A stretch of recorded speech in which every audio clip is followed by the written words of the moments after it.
where we want to come up with a short statement. It should take us about 30 minutes for us to leave this place so that you can go and file these stories. The more you delay yourselves here, then the blame goes to you.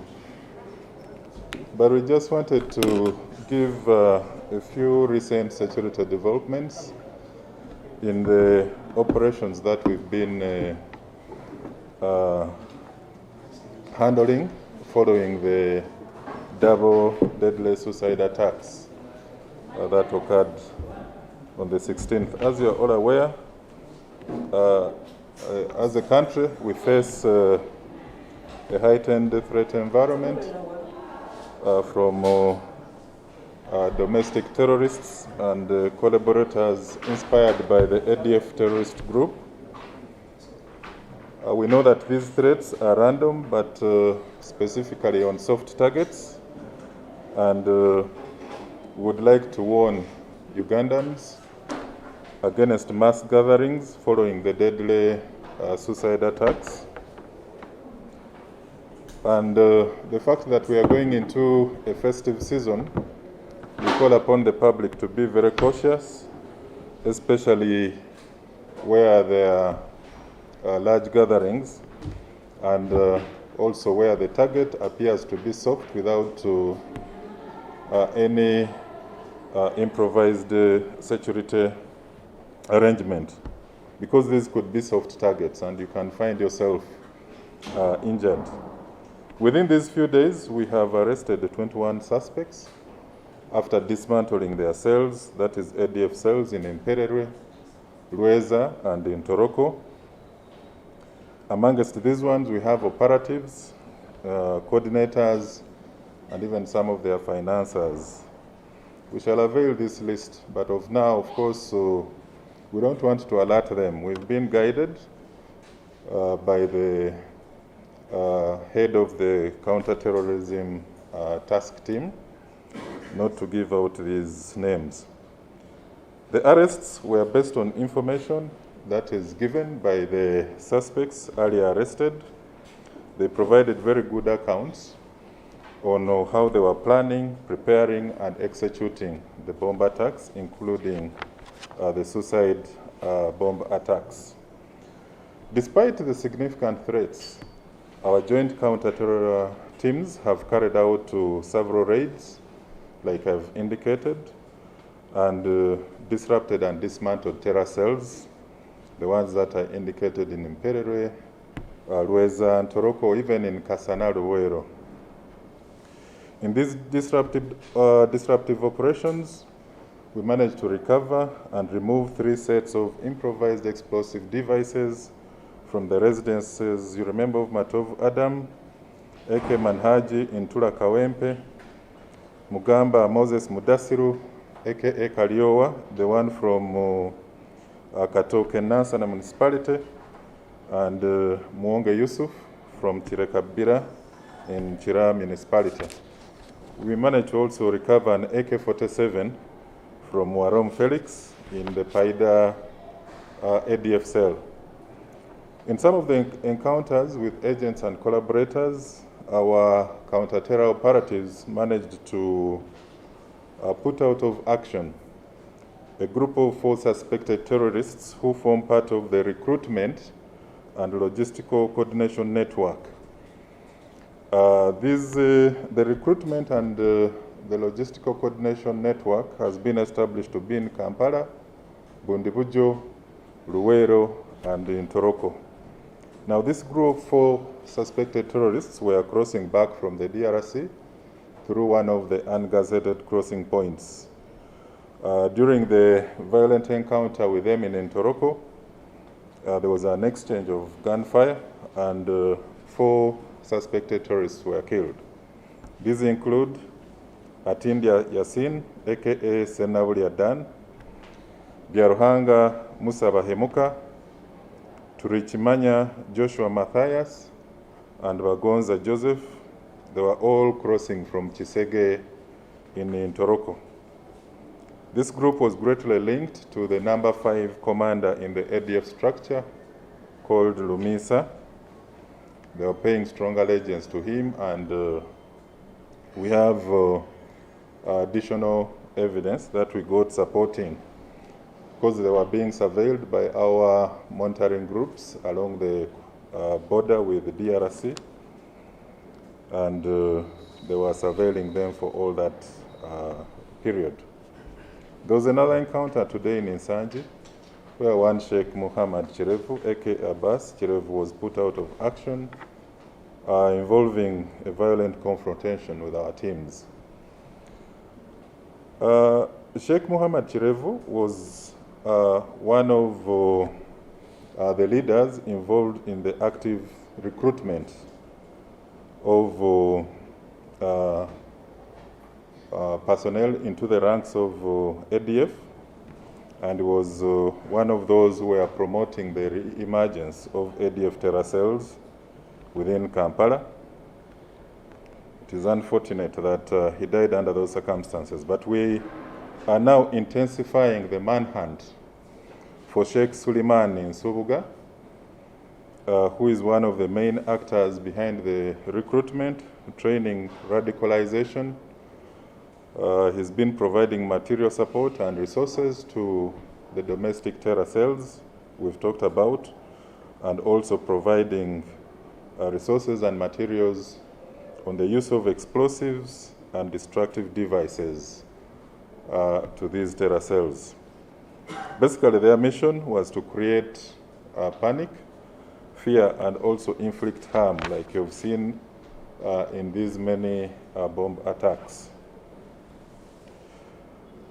In another operation, we managed to counter a group of 13 that was intercepted at Karugutu, that is in Toroko district. They were at the extreme end of crossing from Uganda to the DRC.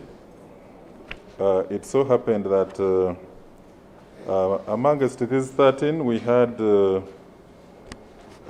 about seven adults and then 6 juveniles, including infants, who were being smuggled out of the country into the rebel hideouts in the eastern DRC.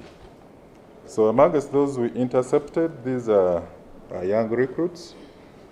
For instance, we have Musa Abdallah Ayebare, aged 26.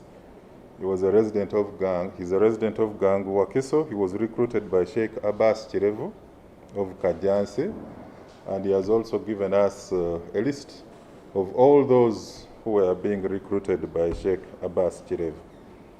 Then there is Fahad Seru, a 21-year-old resident of Katale, Kajansi, also in the same recruitment cell. There is Munubi Shakira, a 26-year-old resident of Katunguru in Kasese. Nasanga Sumaya, aged 18, from Kasana Ruwero. Ainembabazi Mariam, aged 21, a resident of Katunguru in Kasese. Then we had juveniles who were also being smuggled out of the country for purposes of recruitment into the ADF ranks in the eastern DRC. The juveniles include Imran Sesanga, 12-year male juvenile from Kasana Ruwero. There is Aibi Chikomeko, a 9-year-old male juvenile from Kasana Ruwero. Muhai Minu Natkunda, 8-year female juvenile from Katunguru Kasese. Shahida Namatovu, 5 years, from Katunguru Kasese. Kahindo Edith, 34, from Nyabusokoma Karugutu Trading Center. Ainebiona Abdu, this one was just 1.5 years, from Katunguru Kasese, was going with a mother. Birunji Jovia, a 1-month-old infant, and Tahad Seru. So you can see that these are, the ADF is widely recruiting, and they continue to open many recruitment centers in the western part, in the central part, They used to actively do it a lot in the Busoga region, although it had reduced a bit. So the joint security agencies will continue with all efforts to identify and bring to justice all perpetrators of violence and terrorism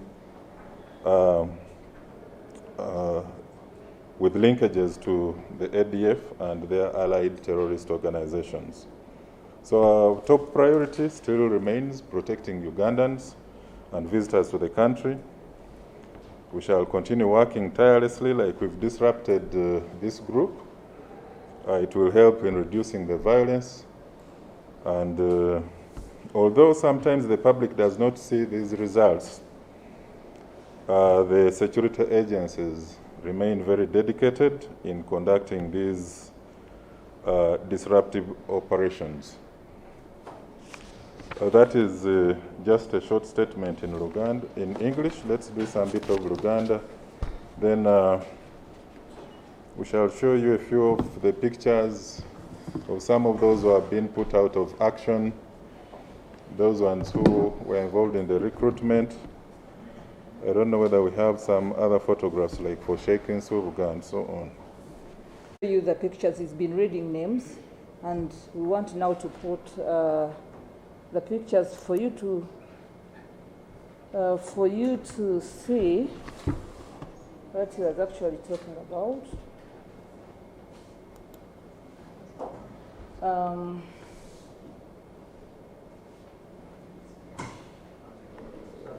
Hold on, okay. So, like you said, these are the recent developments that we've had in the last maybe 48 or so hours. And those are the IEDs, the materials that we've been able to recover. But I also wanted to use this opportunity to actually be very keen about the nature when we talk about, because there are so many questions that usually come. Where are these things? Why aren't you getting them? Why is it getting hard for you to get these people? But realize that the things they're using, the things they're using, what is this?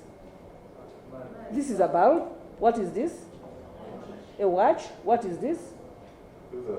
These are syringes. These are wires. So these are things that are out there on the market, and there is no any way you're going to connect them to terror activities. So that is why it becomes hard.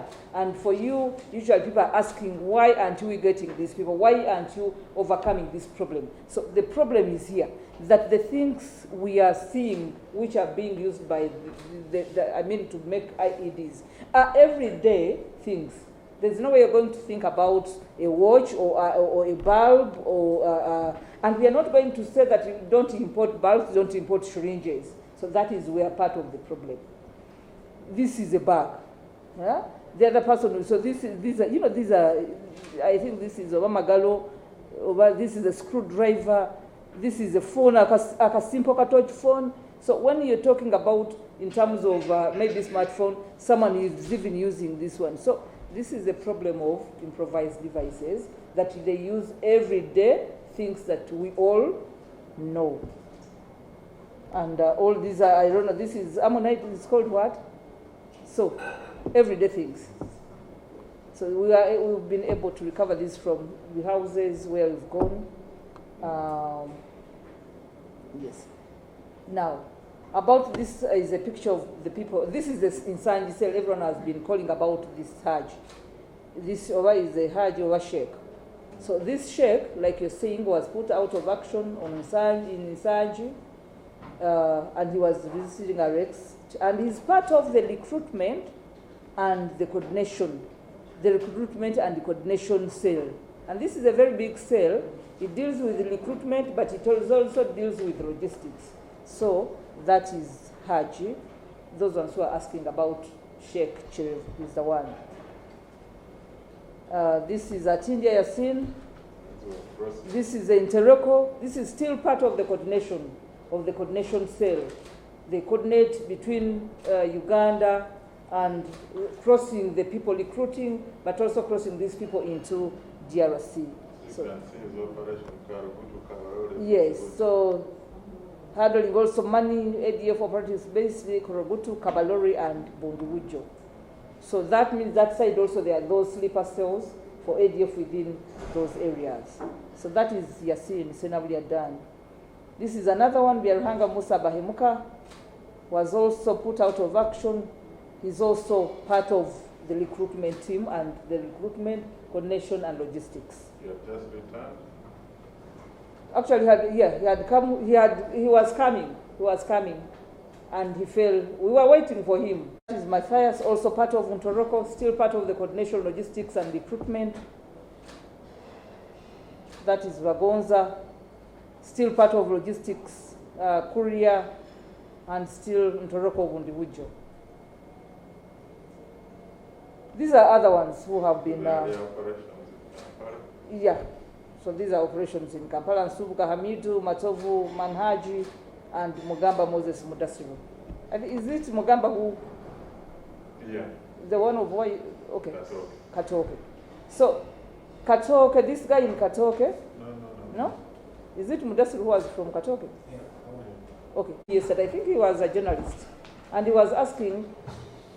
And the problem we have with journalists of media, sometimes when we give information, they want to put holes in everything we say. And then you wonder, how else are you going to get information? If we give you information, you want to patch holes in it, how are you going to get information? Even when we tell you what is happening, you still want, and you don't have alternative sources. Sometimes it surprises me. But someone was asking about how would we get names of people, especially these suicide, the suicide bombers, because they were already dead. They didn't have identification on them, so someone was asking, how did you get them? How we got the names was through Mugamba. Because Mugamba was got alive. He was hit, but before he died, we had got a lot of information from them, and that is how we got to know that they had actually prepared 3 scenes. Only his could not, and even the other one could. By the way, even the other ones, though they detonated, but that they did not get what they wanted. So, his was supposed to detonate his in Wise in the evening. So whoever was asking, please, we need you need sometimes to give us the trust or the credibility that we deserve. We do not just talk because we want to be heard. No. And you keep on pressing for information. We say, okay, let's give. And when we give, we say, katiba tulimba, katiba tarigedde batya. There are some details we can't say all the time. And now Mugamba say, well, there are some details we can't say all the time. But just know that we are also credible people and a credible force that we tell, because we want you to know. That is why, and we want Ugandans to actually know what is going on. Therefore, we do not tell lies, and others will tell you, now, how have you investigated? But these are things that we have been around us for some time. We keep on training, we keep on noting, we keep on, Yes, so this is, so these are the ones, you see, Parliamentary Avenue. This is Zafaru, who was in the Swift bus. And you see that another colleague, but... Yes, this one. Remember there were 2? There were 2 motorcycles? So the one we are still hunting down, the one... We're still looking for... Yes, for the other one. And these are the recruits. So these are the recruits we are talking about. I want you to take note of these names. Fahad Seluwu, Musa Abdallah, Sheikh Abbas. Now, Sheikh Abbas is the one who recruited this one. Abdallah, and even others. So, Sheikh Abbas, those ones who are saying now, Sheikh Abbas was a very serious recruiter and coordinator. Munubi Shakira, Nasanga Sumaya, I remember was Mariam, Imran Sisanga. Aibi Chikomeko, Muhaimu Natkunda, Shahida Namatovu, Kahindo Edith, Ainebiona Abdu, and Grunjovia one man, Tahad Seru. That speaks a lot. I will not say, but it speaks volumes. Now, why I mentioned those names, and I wanted you to be very keen on the names, why I'm stressing them is this the reason why this is the reason why I'm stressing the names. You see? You see? You see? You see? All the names were had Muslim names, but they're all putting on, they're all putting on rosaries. Why? It is deception. When he's moving or when she's moving, she's putting on, incidentally, I forgot mine today. She's putting on a rosary, they're all putting on a rosary. Therefore, when you see them, these are Catholics. That's why I wanted you to take the names and put the names here. Don't think that this one is for no reason. They have a reason why they have to get a mark. You know, this is just deception, but I wanted us to stress that point. Not that I'm singling out a religion, but I wanted us to draw that distinction between the names and these rosaries. You know, all of them are putting on rosaries. All. It's not by mistake. So those are the recruits, and yeah, that's all what we had to show you. We wanted to show you the pictures, but Is that, I think we are done. We have some questions. in the last Okay, let's take a few few hours. questions regarding what we have just finished here. The people who are trying to fight back. I think you've seen in developed countries, murderers. The one thing they know is that once you see security forces, you put up your hands without resisting at all, because they know the next thing, and that is a principle in security. Once you resist or once you do anything that shows that you're a problem, they will definitely shoot at you. That is not in Uganda, that is world over. So once you resist arrest, or once you show that you're dangerous, they will definitely shoot you. Arrested. You hear that he was arrested. Then, But I'm telling you, those are just gimmicks of words. No. But once we are going to arrest you, and you resist, and you fight back, they will definitely.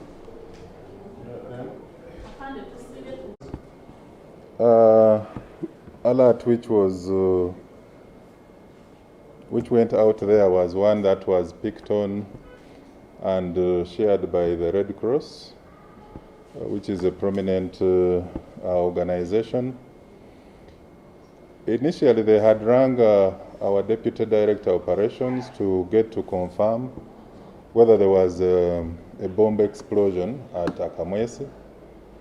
And we told them that no, there was nothing of the sort. It was a scare arising out of increased vigilance and alertness from the public.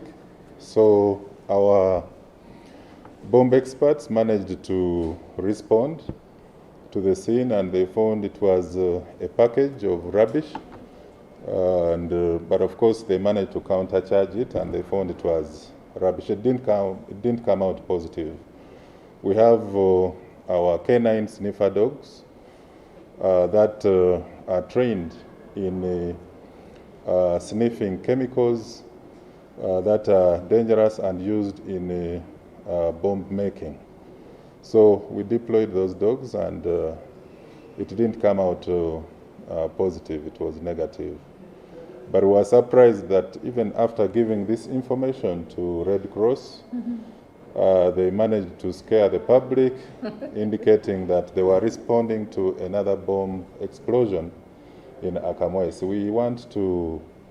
We appreciate the role that the Red Cross plays, but on matters of security, especially during this period where there are heightened threats, we don't need to cause further panic. We need to verify and be thorough, and we call upon them to continue working with the security agencies. We share the information once we have it. So there were other, of course, calls that were coming in from Nakawa. We had other calls that came from Kawempe Lugoba, but none of them was bomb. These were just bomb scares. But I want to thank the public. They should not tamper with any abandoned package. And where there are suspicious persons, we've given out numbers that they should call. Thank you. Let's get the remaining questions, the three of them, so that we can get out of here. Thank you, But we know that the ADF has a religious ideology. There is nothing to hide about that. But it doesn't show that that ideology is something that is picked upon by any of the religious organizations here in Uganda. So going back to the questions, somebody was saying that in some of these incidents, for instance, the only fatality that occurred basically is that one of, the one which occurred is of Sheikh Chigere. And, but we have 21 other suspects who were rounded up during these last 48 to 72 hours. But in some of these incidents, you should also get to know that we are dealing with a dangerous group. These are not ordinary suspects or traditional suspects that you just go and handle. Many of them will resist arrest. And in the way that they have been radicalized, they will even attempt to disarm police officers, military officers, city officers who are involved in these raids and operations against them. Like it happened in the suspects under General Katumba. We had the one of them who pounced on a police officer and tried to grab a gun. It was almost successful for him, and it would have been disastrous. We are not playing with these are not chicken thieves. These are very notorious and dangerous suspects. It is life-threatening. You can imagine the danger that our officers also go through when they are arresting people who are laden with the suicide jackets and even with explosives on them. These are life-threatening situations. Don't think that police officers and military officers, because we are security personnel, we don't like our lives. It is not just sacrifice. Now, then I already talked about the bomb scares. Yes, it is true that our cyber crime teams were given instruction to find out those who were importing very disturbing images of bomb victims from West Africa. Others were sharing images from the bomb attacks here in Garissa, Kenya. Very disturbing images, and which are not even in line with the 30. If you look at the 37 victims, we have 13 who are seriously injured, and have started progressing, but they were not as bad as some of the images that the people were sharing. So the cybercrime teams have already they are going to trace backwards to the source of those videos, disturbing images. Now, it is true that in that operation in Nsanji, we picked some close associates. Some of these close associates have information surrounding some of the activities that their husbands and maybe wives are involved in. I'll tell you, there's one of the girlfriends or fiancés who led us to the arrest of one of the notorious suspects who were being prepared in these attacks. So they're amongst the list of 21, but they are close associates who give us that information. We also interrogate them because once you are a couple, there are certain things that happen and you're knowledgeable about, others you're not knowledgeable about. So we don't want to give chance to anything. We have to interrogate those close associates, the wives, and even people who are close to them.